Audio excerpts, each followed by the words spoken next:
आज पायल को देखने लड़के वाले आए थे, लेकिन उन लड़के वालों में एक खासियत है कि उन्हें लड़की में कोई अच्छाई नहीं चाहिए, बस उन्हें पकौड़े बनाने आते हो। अरे पायल की माँ, जाओ पायल को बोलो कि लड़के वाले आ गए, कुछ चाय नाश्ते का इंतजाम करे। पायल की माँ अंदर गई तो देखा कि पायल पहले से ही चाय नाश्ता बना रही थी। थोड़ी देर बाद पायल चाय नाश्ता लेकर आई।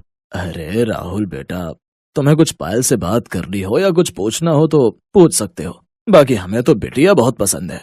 माँ आप ही पूछो ना, मैं क्या पूछूं? बेटा तुम हमारे लिए चाय नाश्ता लेकर आई हो, लेकिन एक बात बताओ, क्या तुम्हें पकौड़े बनाने आते हैं? जी पकौड़े बनाने में कौन सी बड़ी बात है, आपको पहले ही बताना चाहिए था। अरे तो अभी कौन सी देर हुई है, जाओ जल्दी जाकर हमारे लिए पकौड़े बना कर ले आओ। ठीक है बेटा, जाओ पकौड़े बना कर लाओ, तब तक आप लोग चाय पीजिए। अरे नहीं, चाय भी हम पकौड़ों के साथ ही पियेंगे। लेकिन तब तक तो चाय ठंडी हो जाएगी ना। हाँ तो चाय भी अपने साथ लेकर जाओ बेटा, चाय भी गर्म करके ले आना पकौड़ों के साथ। लड़की वालों को ये सब थोड़ा अजीब तो लगा, लेकिन फिर भी पायल की माँ ने उससे कहा, जाओ बेटा चाय भी लेकर जाओ। ठीक है माँ। पायल वहाँ से चाय उठाकर ले गई और थोड़ी देर बाद आलू के मस्त पकौड़े बनाकर ले आई। सभी ने पकौड़े खाए, सभी को पकौड़े बहुत पसंद आए। क्या बात है बेटा, तुम्हारे हाथों में तो जादू है, पकौड़े तो बहुत अच्छे बना लेती हो तुम। हमारा परिवार बहुत बड़ा है, हम सभी को पकौड़े खाने का बहुत शौक है, इसके अलावा कोई हमारा बड़ा शौक नहीं है। अगर आप लोगों को ठीक लगे तो रिश्ता पक्का समझे। हाँ, हमारी तरफ से भी रिश्ता पक्का ही समझिए। आप लोगों की इतनी बड़ी कोई मांग भी नहीं है, सिर्फ पकौड़े बनाने आते हो, वो तो हमारी बेटी को आते ही हैं। क्यों बेटा पायल? जी पिताजी। तो इस तरह राहुल की शादी पायल के साथ हो गई। ससुराल में उसकी 2 जेठानियां, 2 जेठ, एक ननद, सास ससुर और राहुल को मिलाकर बहुत बड़ा परिवार था। आज पायल की घर में पहली रसोई थी। बेटा आज रात तुम्हारी इस घर में पहली रसोई है, हम सबके लिए खाना बना दो। लेकिन सासू माँ खाने में क्या बनाना है? तभी वहाँ पर पायल की दोनों जेठानियां रानी और मोहिनी आ गई। सासू माँ आपने देवरानी जी को बताया नहीं क्या? देवरानी जी तुम मेरे लिए प्याज के पकौड़े बना दो और कुछ नहीं, और देवरानी जी मेरे लिए बैंगन के पकौड़े बना देना जिन्हें खाकर मजा आ जाए। बेटा मेरे लिए पालक के पकौड़े बना देना। बहू मेरे लिए मूली के पकौड़े बना देना, सारा सामान तुझे किचन में ही मिल जाएगा। और हम तीनों भाइयों के लिए जो तेरा मन करे उस चीज के पकौड़े बना देना, हम लोगों की कोई डिमांड नहीं है। हाँ बस पकौड़े होने चाहिए और वो भी स्वादिष्ट। लेकिन भाभी मेरी तो एक डिमांड बहुत बड़ी रहती है, आपको अपनी छोटी सी प्यारी सी ननद की डिमांड माननी ही पड़ेगी। मेरे लिए आप पनीर के पकौड़े बना देना।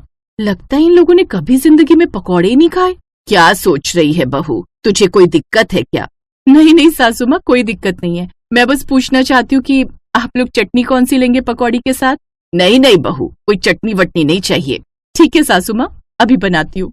पायल किचन में गई और पकौड़े बनाने लगी। पहले तो उसे लगा कि पकौड़े जल्दी से बन जाएंगे, लेकिन उसे अलग अलग प्रकार के पकौड़े बनाने थे, इसलिए उसे बहुत टाइम लग गया। किसी को पनीर के पकौड़े खाने थे, तो किसी को पालक के, तो किसी को बैंगन के। इस वजह से उसे तैयारी करने में ही 1 घंटा लग गया। फिर उसके बाद उसने पकौड़े बनाना शुरू किया। अरे बाप रे, इस पकौड़े वाले परिवार ने तो मुझे परेशान करके रख दिया। खैर कोई बात नहीं, आज पहली रसोई है इसलिए इन लोगों को पकौड़े खाने होंगे, कल से तो खाना ही बनाना होगा। पकौड़े बनाने से आसान तो खाना बनाना ही है मेरे लिए। पायल ने सबकी पसंद के पकौड़े बनाए और सभी को सर्व कर दिए। सभी को पकौड़ों का स्वाद बहुत अच्छा लगा। क्या बात है पायल, तुझे तो पकौड़े बहुत अच्छे बनाने आते, इतने अच्छे पकौड़े हम लोग भी नहीं बना पाते। हाँ पायल, बहुत अच्छे पकौड़े बनाए हैं तुमने। अरे देवर जी, हमने जब एक बार तारीफ कर दी तो तुझे तारीफ करने की क्या जरूरत है? आज तेरी सुहाग रात है ना, वहाँ जितनी मन करे उतनी तारीफ कर लेना अपनी बीवी की। सभी लोग जोर जोर से हंसने लगे। पहली रसोई की रस्म खत्म हो गई। आज पायल की पहली सुहाग रात थी और दोनों लोग अपने कमरे में बैठकर एक दूसरे से प्यार भरी बातें कर रहे थे। आप लोग तो सिर्फ पकौड़े खाकर ही सोने जा रहे हैं, खाना वाना नहीं खाएंगे क्या आप लोग? खाना खाने की क्या जरूरत है पायल, अभी जो हमने खाया वो खाना ही तो था। चलो ये सब छोड़ो, आज हमारी सुहाग रात है, प्यार भरी बातें करते हैं। तभी राहुल ने एक जोरदार डकार मारी। बाप रे, इतनी लंबी डकार, लगता है आपने कुछ ज्यादा ही पकौड़े खा लिए हैं। हाँ पायल, इतने स्वादिष्ट पकौड़े मैं आज तक नहीं खा पाया, इसीलिए ज्यादा खा गया शायद। थोड़ी सी वॉक करके आता हूँ, लगता है पेट में गैस बन गई है। राहुल घर के बाहर वॉक करने चला गया। किसी तरह वो रात बीती और सुबह हो गई। सुबह सुबह पायल सभी के लिए चाय बनाकर लाई। सासू माँ, आपने पायल को बताया नहीं कि सुबह सुबह हम लोग अकेले चाय नहीं पीते, चाय के साथ पकौड़े भी तो चाहिए होते हैं। अरे बहू, वो अभी अभी नई बहू बनकर आई है, धीरे धीरे उसे हमारे घर के नियम और कानून पता चल जाएंगे। बहू, सिर्फ चाय में मजा नहीं आएगा, तेरे हाथ के पकौड़े मिल जाते तो मजा आ जाता। हाँ भाभी, पकौड़े बना दो, अगर आप चाहो तो मैं भी आपकी मदद कर देती हूँ। पायल ने फिर से सभी की पसंद के अलग अलग पकौड़े बनाए। तब जाकर उन्होंने चाय और पकौड़े एक साथ खाए। पायल को ज्यादा कुछ समझ में नहीं आ रहा था कि उस घर में आखिर चल क्या रहा है। दोपहर का वक्त था, खाने का टाइम था। तभी पायल अपनी सास के पास आई और उससे बोली, सासू माँ, लंच का टाइम हो गया है, बताइए खाने में आप लोग क्या खाएंगे? बहू, शायद अभी तक तुझे कुछ समझ में नहीं आया। बहू, हम लोग सुबह नाश्ते में भी पकौड़े ही खाते हैं, दोपहर के खाने में भी पकौड़े ही खाते हैं और रात में भी हम लोग पकौड़े ही खाते हैं। पकौड़े के अलावा हमें कुछ खाना पसंद नहीं। लेकिन सासू माँ, हमें कभी कभी खाना भी खाना चाहिए, सिर्फ पकौड़े खाकर तो सबकी तबीयत खराब हो सकती है। बहू, हमने इस घर में तेरी शादी बस इसलिए की है क्योंकि तुझे इतने स्वादिष्ट पकौड़े बनाने आते हैं। इस घर में ना ही तेरी जेठानियों को ढंग के पकौड़े बनाने आते हैं, ना ही तेरी ननद को और ना ही मुझे इतने स्वादिष्ट पकौड़े बनाने आते हैं। इसलिए चुपचाप सभी की पसंद के पकौड़े बना दे, और कुछ बनाने की जरूरत नहीं है। ठीक है सासू माँ, बना देती हूँ। पायल फिर से किचन में गई और सबकी पसंद के अलग अलग प्रकार के पकौड़े बनाने लगी। पकौड़े बनाते बनाते उसकी हालत खराब होने लगी। ऐसे ही दिन बीतते गए और एक दिन सभी के पेट में बहुत तेज दर्द उठा। सभी की तबीयत बहुत ज्यादा खराब हो गई, यहाँ तक कि पायल की भी। राहुल, जल्दी से पापा को फोन कीजिए, वही हमें अस्पताल ले जाएंगे, क्योंकि हम सबकी हालत बहुत खराब है। कौन किसको अस्पताल ले जाएगा भला? हाँ हाँ, तुम बिल्कुल सही कह रही हो, अभी करता हूँ ससुर जी को कॉल। राहुल ने पायल के पिताजी को तुरंत कॉल किया। उसके पिताजी तुरंत आए और सभी को अस्पताल ले गए। डॉक्टर ने सभी का चेकअप किया और उनकी कुछ जांच भी की। रिपोर्ट देखने के बाद डॉक्टर हैरान हो गया। आप सभी के पेट में सड़न पैदा हो गई है, बहुत ही बड़ा इन्फेक्शन हुआ है सभी के पेट में। इतना ज्यादा ऑयली आप लोग खाते हैं, बस सब इसी का परिणाम है। क्या खाते हैं आप लोग खाने में?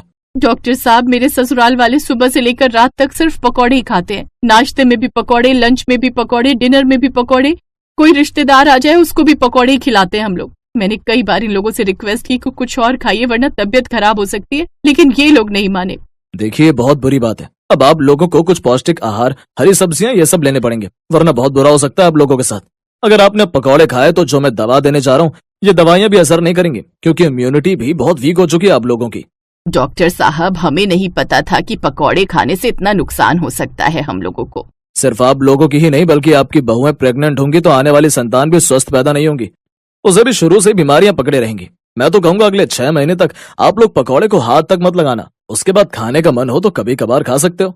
डॉक्टर साहब, हम आपसे वादा करते हैं कि अब हम लोग कभी पकौड़े नहीं खाएंगे। बस किसी तरह इस बार हम सबको ठीक कर दीजिए। हमने अपनी बहू को भी पकौड़े बनवा बनवा कर बहुत परेशान कर डाला। डॉक्टर साहब ने सभी को ग्लूकोज की ड्रिप चढ़ा दी। 2 दिन सभी को एडमिट रखा। 2 दिन बाद वो लोग अपने घर आ गए और उस दिन के बाद सभी ने मिलजुल कर पौष्टिक खाना बनाना शुरू कर दिया और पकौड़े खाने हमेशा हमेशा के लिए बंद कर दिए।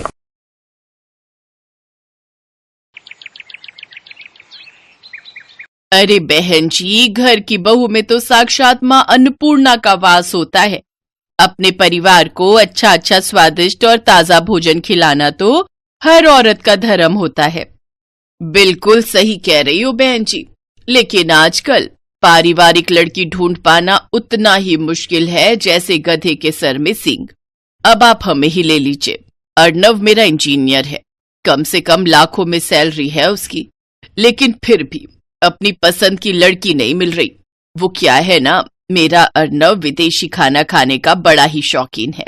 कहता है सिर्फ उसी लड़की से शादी करूंगा जो विदेशी खाना यानी कॉन्टिनेंटल फूड, हाँ कॉन्टिनेंटल फूड बनाना जानती होगी। और आपको तो आजकल की लड़कियों का पता ही है, इंडियन खाना तो उनसे बनता नहीं तो विदेशी तो क्या ही बनाएंगी। अरे ना ना ना बहन जी, सब लड़कियां एक सी ना होती। मेरी सानवी तो हर तरह का खाना बनाना जानती है, खासकर वो विदेशी कॉन्टिनेंटल फूड। फिर तो जल्दी से उसे बुला दीजिए।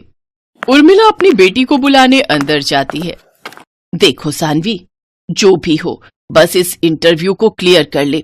बहुत बड़ी पार्टी आई है रिश्ते के लिए, खूब नौकर चाकर और गाड़ियां हैं घर में। तेरी बात पक्की हो गई ना तो तू राज करेगी राज। और सुनना, मैंने तेरी तारीफ में बड़े बड़े कसीदे पढ़ दिए हैं कि तुझे बहुत ही बढ़िया बढ़िया कॉन्टिनेंटल खाना बनाना आता है। माँ, मुझसे आलू पूड़ी रोटी सब्जी ये सब तो ठीक से बनता नहीं।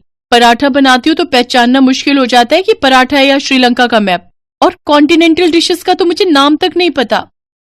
अरे शुरू शुरू में तू ना वो YouTube देखकर बना लियो, फिर जब उनका मन भर जाएगा कॉन्टिनेंटल खाना खाकर तो वो खुद ही मना कर देंगे बनाने को। वैसे भी अंग्रेजों का ये बेतुका खाना ज्यादा दिन तक थोड़ी ना खाया जाता है। चल अब अच्छे से टचअप लेकर बाहर आ जा। तैयार होकर सानवी बाहर आ जाती है। फिर बातचीत में अर्णव की मम्मी और अर्णव को सानवी बहुत पसंद आती है। साथ ही जब वो ये पूछते हैं कि उसे कॉन्टिनेंटल खाना बनाना आता है तो इस पर सानवी कहती है, कॉन्टिनेंटल खाना?